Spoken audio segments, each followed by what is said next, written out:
अस्सलाम वालेकुम dear students, welcome to online class of physics. Previous video lecture में हम लोग स्टडी कर रहे थे motion of two bodies attach with a string. One is lying on a horizontal surface and second is moving vertically downward. एक object horizontal surface के ऊपर table के ऊपर लाई कर रहा था और दूसरा ऑब्जेक्ट वर्टिकली डाउनवर्ड क्या कर रहा था, मूव कर रहा था। हमने दो रिलेशन डिराइव किए for acceleration and for time period. आज का जो हमारा टॉपिक है that is force and momentum. Force और मोमेंटम के बीच में आपने एक रिलेशन डिराइव करना है। ये आपको 5 मार्क्स का क्वेश्चन, 4 मार्क्स का क्वेश्चन, आपको लॉन्ग क्वेश्चन पूछा जा सकता है। सम टाइम आपको ये क्वेश्चन ऐसे पूछा जा सकता है, show that rate of change of momentum is equal to force. Rate of change of momentum is equal to force is equal to force F. ऐसे आपको क्वेश्चन पूछा जा सकता है। तो आपको इस स्टेटमेंट से कंफ्यूज होने की ज़रूरत नहीं है। आप जब आप इसको डिराइव करेंगे तो आप उसके मैथमेटिकल एक्सप्रेशन से आप ये स्टेटमेंट आप इसको क्या कर लेंगे, डिटेक्ट कर लेंगे। आप इस स्टेटमेंट के बारे में जान लेंगे कि ये हमें क्या क्वेश्चन पूछा गया है। या फिर आपको क्वेश्चन डायरेक्टली ऐसे पूछा जा सकता है, that is F is equal to, मैं यहाँ लिखता हूँ इसको, F is equal to PF minus PI upon T. So this is rate of change of momentum. So rate of change of momentum is equal to force. आपको कहा जा सकता है कि ये रिलेशन प्रूव कीजिए। तो इसके प्रूफ के लिए सबसे पहले हम फोर्स को डिफाइन करते हैं कि व्हाट इज़ फोर्स, फोर्स क्या है। So force is basically an agent which changes or tend to change the state of rest और ऑफ मोशन. फोर्स एक ऐसा एजेंट है जो किसी बॉडी की स्टेट ऑफ रेस्ट को या स्टेट ऑफ मोशन को क्या कर देता है, चेंज कर देता है। फॉर एग्जांपल, हमारे पास ये एक ऑब्जेक्ट है। इस ऑब्जेक्ट को यहाँ से आप डिस्प्लेस करना चाहते हैं तो आप इसके ऊपर क्या करेंगे, एक फोर्स लगाएंगे। ये ऑब्जेक्ट रेस्ट में है तो फोर्स एक ऐसा एजेंट है जो किसी ऑब्जेक्ट की स्टेट ऑफ रेस्ट को या स्टेट ऑफ मोशन को क्या कर देता है, चेंज कर देता है। That is force. उसे हम क्या कहते हैं, फोर्स कहते हैं। सो मोमेंटम क्या है? Momentum is the quantity of motion possessed by a body due to its mass and velocity. किसी बॉडी का जो मोमेंटम है वो दो चीज़ों पर बेस करता है, एक मैस पर और एक वेलोसिटी पर। प्रीवियस एक लेक्चर में हम लोग स्टडी कर रहे थे, हमने कहा कि सम टाइम हम ये देखते हैं कि एक राइफल बुलेट है, वो एक राइफल बुलेट, उसका छोटा सा मैस है, बहुत कम मैस है, बट जब उस राइफल बुलेट को आप एक राइफल से फायर करते हैं, एक गन से जब आप फायर करते हैं तो वो बहुत हाई स्पीड के साथ जाती है और उसका इम्पैक्ट बहुत ज़्यादा होता है, उसका असर बहुत ज़्यादा होता है। एक छोटी सी बुलेट हम ले लेते हैं कि ये आपके पास एक बुलेट है, दिस इज़ ए बुलेट। इस बुलेट का मैस बहुत कम है, इस बुलेट का मैस बहुत कम है, बट इस बुलेट को जब आप फायर करेंगे एक गन से, एक राइफल से जब आप इसको फायर करेंगे तो इसका इम्पैक्ट बहुत लार्ज होगा। इम्पैक्ट इज़ वेरी हाई और इम्पैक्ट इज़ वेरी स्ट्रॉन्ग। इसका इम्पैक्ट बहुत ज़्यादा होगा, इसका असर बहुत ज़्यादा होगा जब आप इसको एक राइफल से क्या करेंगे, फायर करेंगे। तो वाई, इसका मैस तो बहुत कम है, मैस इज़ लेस। इसकी वेलोसिटी क्या है, वेलोसिटी मैक्सिमम है, वेलोसिटी हाई है। जब वेलोसिटी मैक्सिमम है, वेलोसिटी हाई है, so P is equal to mv, ये हमारे पास रिलेशन है। तो अगर मैस कम है, वेलोसिटी हाई है, तो मोमेंटम फिर भी क्या होगा, मैक्सिमम होगा। सिमिलरली हमने एक चीज़ और वहाँ पर देखी कि एक लोडिंग ट्रक अगर आ रहा है और वो लोडिंग ट्रक अगर किसी बॉडी को एनकाउंटर करता है, किसी बॉडी के साथ स्ट्राइक करता है, कोलिजन करता है, तो उसका इम्पैक्ट भी बहुत स्ट्रांग होगा। अगरचे वो स्लो मूविंग स्पीड से आ रहा हो, बहुत आहिस्ता से अगर आ रहा है, फिर भी उसका असर क्या होगा, बहुत ज़्यादा होगा। क्यों ज़्यादा होगा?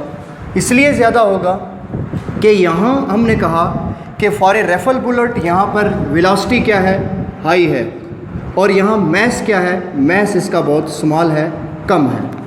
तो जब हम एक ट्रक की एग्जांपल हमने ली, लोडिंग ट्रक की, तो उस लोडिंग ट्रक में P is equal to mv, उसकी स्पीड क्या है, बहुत कम है, स्लो स्पीड से आ रहा है, आहिस्ता से आ रहा है। बट जब वो लोडिंग ट्रक है तो इट मीन कि वो हैवियर है, वो भारी है, उसका मैस बहुत ज़्यादा है। तो जब आपके पास मैस ज़्यादा हो, वेलोसिटी कम हो, तो मोमेंटम फिर भी आपको क्या मिलेगा, ज़्यादा मिलेगा, उसका इम्पैक्ट ज़्यादा होगा। और जब वेलोसिटी हाई हो, मैस कम हो, देन अगेन मोमेंटम उसका क्या होगा, ग्रेटर होगा। तो हमने रिलेशन ड्राइव करना है फोर्स एंड मोमेंटम, मोमेंटम और फोर्स के बीच में हम एक रिलेशन ड्राइव करेंगे। उस रिलेशन को ड्राइव करने के लिए हम सबसे पहले एक ऑब्जेक्ट लेते हैं। Consider an object moving with initial velocity vi। For example ये कोई ऑब्जेक्ट है, ये ऑब्जेक्ट मूव कर रहा है with initial velocity vi। After some time t, थोड़ी देर के बाद उस बॉडी के ऊपर एक फोर्स F एक्ट करती है, एक फोर्स F लगती है, और वो फोर्स उसकी वेलोसिटी को चेंज कर देती है। डेफिनेटली उसकी वेलोसिटी को क्या कर देगी, चेंज कर देगी। And acceleration is produce in that body, उस बॉडी के अंदर एक्सेलरेशन भी प्रोड्यूस होगा। And after time t it's velocity become vf, उसकी वेलोसिटी क्या हो जाएगी, vf हो जाएगी, उसकी वेलोसिटी vi से vf हो जाएगी, चेंज हो जाएगी। Clear? Then change in momentum, definitely अगर उसका उस बॉडी का मैस है, उसकी वेलोसिटी है, तो उसका मोमेंटम भी होगा। तो हम उसके मोमेंटम में चेंज देखेंगे। पहले vi वेलोसिटी के साथ मूव कर रही थी, फिर m उसका मैस था, देन फोर्स अप्लाई करने के बाद उसकी वेलोसिटी vf हुई। तो vf वेलोसिटी के साथ उस बॉडी ने जब मूव किया तो साथ में मैस, तो इट मीन कि उसका एक मोमेंटम इनिशियल हुआ, एक उसका मोमेंटम फाइनल हुआ with respect to their his velocities, उसकी वेलोसिटीज़ के लिहाज से। तो सबसे पहले हम यहाँ पर एक ऑब्जेक्ट को लेते हैं। फॉर एग्जांपल ये आपके पास एक ऑब्जेक्ट है having mass m। Consider an object of mass m moving with initial velocity vi। ये बॉडी इनिशियल वेलोसिटी vi के साथ मूव कर रही है। After some time t, that means कि ये बॉडी मूव करते करते यहाँ आ गई। After some time t a force F acts on the body, एक फोर्स F इस पर लगी, and its velocity become, it changes its velocity and now it's velocity become, इसकी वेलोसिटी क्या हो गई, इस बॉडी की वेलोसिटी हो गई vf। ये किस वेलोसिटी से अब मूव कर रही है, vf वेलोसिटी से। फोर्स जब इसके ऊपर अप्लाई हुई तो फोर्स अप्लाई होने से इसमें एक्सेलरेशन प्रोड्यूस हुआ, acceleration a। Then after time t, इतने टाइम के बाद जो इसकी वेलोसिटी है वो vi से क्या हो गई, vf हुई। सो यहाँ देखिए इसका मैस m है और वेलोसिटी v है। तो अगर मैं m और vi का प्रोडक्ट लेता हूँ तो इट मीन कि ये इसका इनिशियल मोमेंटम है, दैट इज़ pi mvi। जब इसकी वेलोसिटी vi नहीं रही, इसकी वेलोसिटी vi से vf हुई, तो इसका मोमेंटम पहला नहीं रहा, पहले जैसा नहीं रहा। इसका मोमेंटम क्या हो गया, p is equal to mvf, that means final momentum, और ये इसका मोमेंटम आ गया इनिशियल मोमेंटम। यहाँ तक बात क्लियर हो गई। फिर से मैं रिपीट कर रहा हूँ कि consider a body of mass m moving with initial velocity vi, then after some time t when a force acts on it, it produces the acceleration in the body, body के अंदर acceleration produce हुआ, and its velocity become vf, और इसकी velocity क्या हो गई, vf हुई, इसकी वेलोसिटी चेंज हो गई। Okay, now the initial and final momentum of the body is given by, that is pi is equal to mvi and pf is equal to mvf। now हम बात करेंगे change in momentum। now change in momentum, momentum में change, for change in momentum that is equal to, change in momentum that is equal to final momentum minus initial momentum। so change in momentum मैं इसको लिख देता हूँ del p, that is equal to P F minus P i. This is what, this is change in momentum. Change in momentum del P is equal to P F minus P I.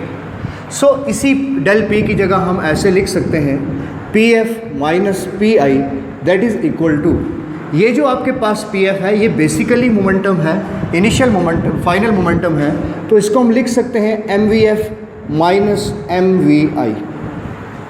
ये बात clear हो गई यहाँ तक।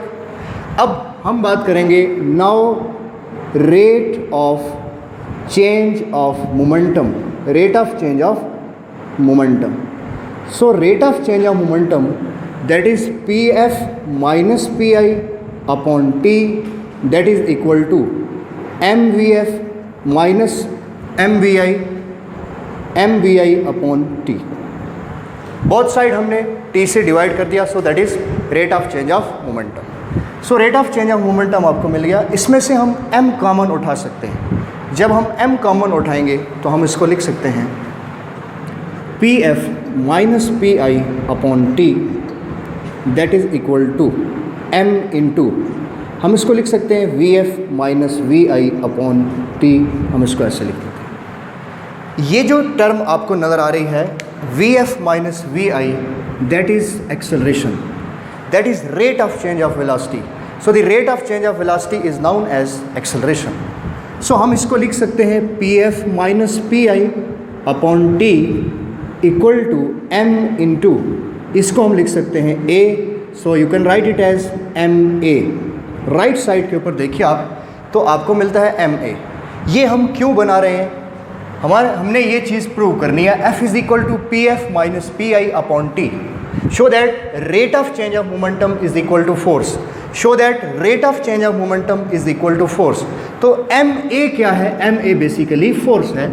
According to Newton second law of motion हम यहाँ पर use करेंगे by Newton second law of motion, by Newton second law of motion f is equal to ma, f equal to ma, f equal to ma। हम इस equation का नाम रखते हैं equation a, let's say you can say equation b।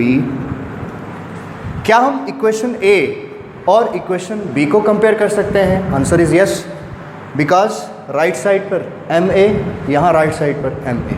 तो मैं इस ma की जगह लिख सकता हूँ, या मैं लिखता हूँ बाय कंपेयरिंग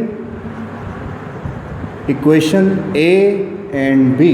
इक्वेशन a और b को हम कंपेयर करेंगे, so pf minus pi upon t that is equal to f, because ma is equal to f according to Newton's second law of motion, f equal to ma, so ma become f, or you can write it as f is equal to pf minus pi upon t। तो इसको हम क्या पढ़ेंगे? ये equation आपको क्या बता रही है? This equation tells us, this equation shows that the rate of change of momentum is equal to force, और यही चीज़ हमें क्या करनी थी? प्रूव करनी थी। ओके, एक छोटा सा टॉपिक था। नेक्स्ट हमारा टॉपिक थोड़ा सा लेंथी है, उसको हम नेक्स्ट स्टार्ट करेंगे, law of conservation of momentum. मैं एक बार फिर इसको रिपीट करता हूँ, और इससे रिलेटेड हमारी एक एग्जांपल है जो एग्ज़ाम पॉइंट ऑफ व्यू से बहुत इंपॉर्टेंट है, वो मोस्टली एग्ज़ाम में पूछी जाती है। अभी हम उसको सॉल्व करेंगे, बट सबसे पहले बात को गौर से सुनिए। आपको रिलेशन पूछा जाएगा फोर्स एंड मोमेंटम के बीच में।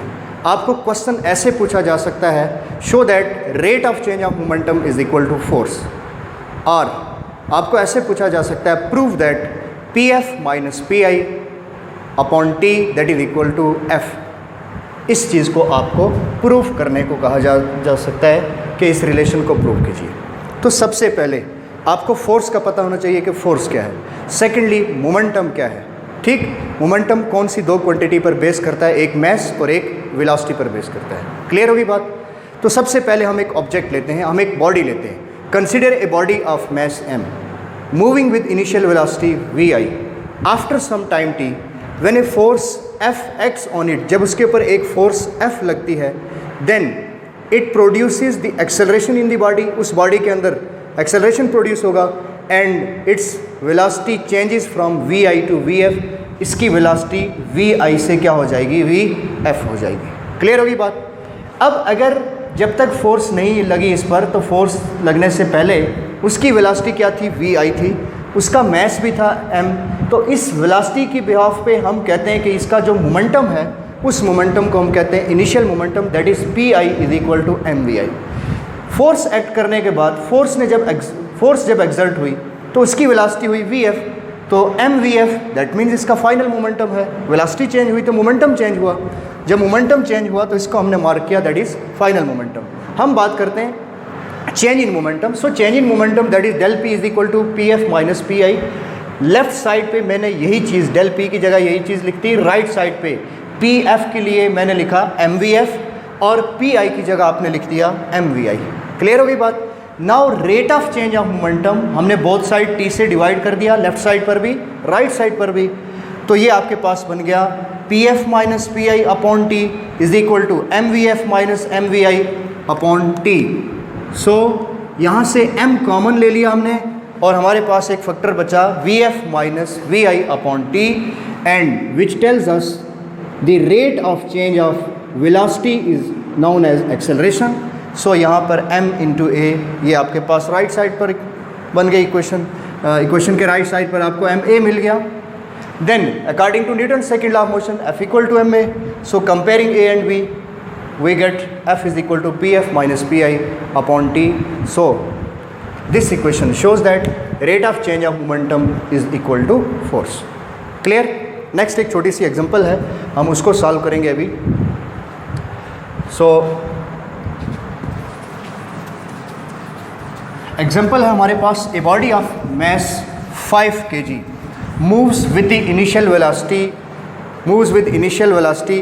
10 meter per second. So find the force required to stop it after 2 seconds.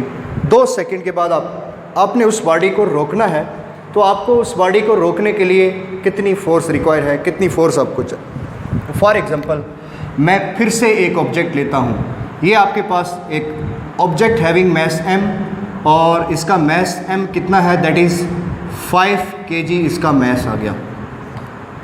ये एग्जांपल है और ये इसी रिलेशन से आप इसको सॉल्व करेंगे।